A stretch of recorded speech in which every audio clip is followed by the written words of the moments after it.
Secrets of living long and healthy.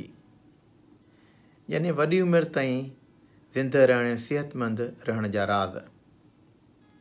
हाणे हिन series में असां पहिरियों ॿ टे ॻाल्हियूं कयूं आहिनि। हिकिड़ो त जेके माण्हू सोशली कनेक्टेड रहनि था, जेके रिलेशनशिप में रहनि था ऐं रिलेशनशिप सुठा आहिनि, त उन्हनि जी ज़िंदगी वॾी रहे थी पई बनस्बत उन्हनि जे जेके अकेला आहिनि, जंहिंजी का रिलेशनशिप न आहे। ॿियो असां ॾिठोसीं त जेके माण्हू ख़ुशि रहनि था पिया, उन्हनि जी ज़िंदगी बि वॾी थी रहे। हाणे टी जेका ॻाल्हि ॾिठी वई, हाणे उहा इहा ॾिठी वई त जेके माण्हू ऑप्टिमिस्टिक आहिनि, जेके माण्हू अॻिते लाइ पुरउमीद आहिनि ऐं अॻिते लाइ उहे पॉज़िटिव सोचनि था, मुसबित सोचनि था।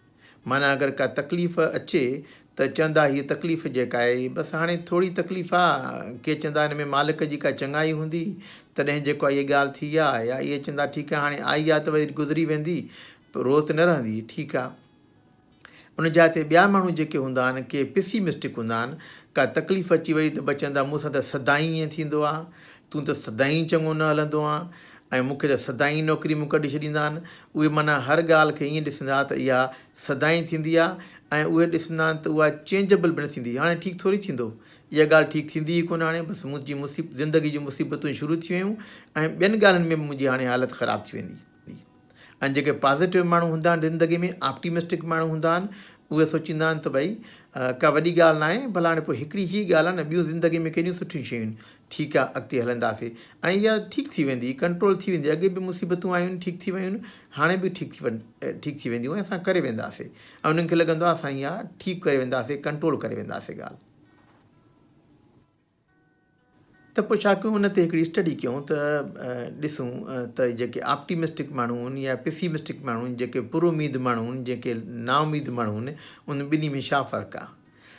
हिकिड़ो आहे जेको माउंट सिनाई अस्पताल न्यूयॉर्क में आहे, डॉक्टर एलन रोज़न्स्की कार्डियोलॉजिस्ट आहे, उहो जेको आहे इन रिसर्च कई, ॾाढी मशहूरु रिसर्च आहे इहा। हाणे जेका आहे 2019 जे इहे जुलाई खां इहा उन्हनि स्टडी कई, माना ताज़ी रीसेंट स्टडी आहे। त जॾहिं सेप्टेंबर अक्टूबर में उन्हनि रिज़ल्ट जेके शाया कया उन स्टडी जा, मेटा एनालिसिस जा, त उन्हनि 15 स्टडी खयूं, उन में पोइ 10 स्टडी अहिड़ियूं हुयूं जिन में इहो आउटकम मेयर जेको हुयो त जेको आहे दिलि जा करे केतिरा डेथ थिया, हार्ट अटैक केतिरनि माण्हुनि खे थिया ऐं जेको आहे फालज जे केतिरे माण्हुनि खे थिया, केतिरा माण्हू गुज़ारे विया, उन्हनि खे ॾिठो त कीअं सिलसिलो आहे। ऐं उन्हनि स्टडीज़ में जेको ॾिठो तक़रीबन 2,30,000 माण्हुनि जी स्टडी थियल हुई ऐं उन स्टडीअ खे तक़रीबन मीन जेको चइबो आहे, एवरेजली जेको आहे 14 सालनि ताईं फॉलो थियल हुया पेशेंटुनि में, जेको 2.25 लख माण्हू जेके हुया ऐं कुझु माण्हुनि में कुझु स्टडी त अहिड़ियूं जंहिंमें 40 साल फॉलो थियल हुया। ऐं उन्हनि में ॾिठो वियो त जेके माण्हू पुरउमीद हुया, ऑप्टिमिस्टिक हुया, उन्हनि में तक़रीबन 35% घटि दिलि जा दौरा पिया या फालिज थिया या गुज़ारे विया। माना जेके माण्हू पेसिमिस्टिक हुया, जेके चवनि पिया त भई जेका लाइफ में हर ॻाल्हि में नेगेटिव पिया सोचनि, उहे जेको आहे 35% वधीक उन्हनि खे दिलि जी बीमारी थियूं, हार्ट अटैक थिया, फालिज थिया, 35% वधीक थिया उन्हनि खे। हाणे उन्हनि ॾिठो त ॿिया फैक्टर उन्हनि बिल्कुलु रखिया हुआ, भई को कोलेस्ट्रॉल जे करे, उन जे करे, पर कोलेस्ट्रॉल बि छो वधियो उन्हनि जो, दिलि जा दौरा छो थिया उन्हनि जा। पोइ ज़ाहिर आहे जेके ऑप्टिमिस्टिक माण्हू आया उहे पंहिंजी सिहत जो ख़्यालु बि कनि पिया ऐं उनखां इहो पोइ ॾिठो वियो त जेको आहे जेके माण्हू पेसिमिस्टिक हुया, जेके ख़ुशि न हुया, जेके नेगेटिव पिया सोचनि, उन्हनि में ॾिठो जेको आहे जिस्म में केमिकल्स हूंदा आहिनि, कार्टिसाल, उहो वधीक सिक्रीट थिए थो, उनजे करे ब्लड प्रेशर वधीक शूट थिए थो, ज़ाहिर दिलि जा दौरा वधीक थींदा।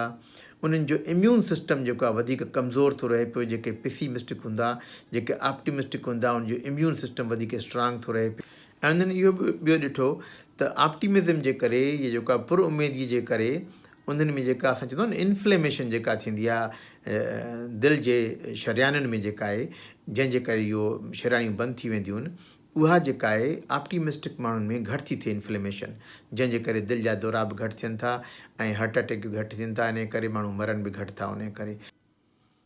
हाणे ॿियनि वीडियोज़ में ॿुधाईंदासीं असां त ऑप्टिमिज़म कीअं उनखे कजे, या जेके माण्हू नथा सोचे सघनि पॉज़िटिव, उन्हनि खे कीअं जेको आहे पॉज़िटिव सोच अचे। हीअ वीडियो अगरि तव्हांखे पसंदि अचे इनखे लाइक कयो, इनखे सब्सक्राइब कयो ऐं घणे या घणो शेयर कयो। महिरबानी तव्हांजी।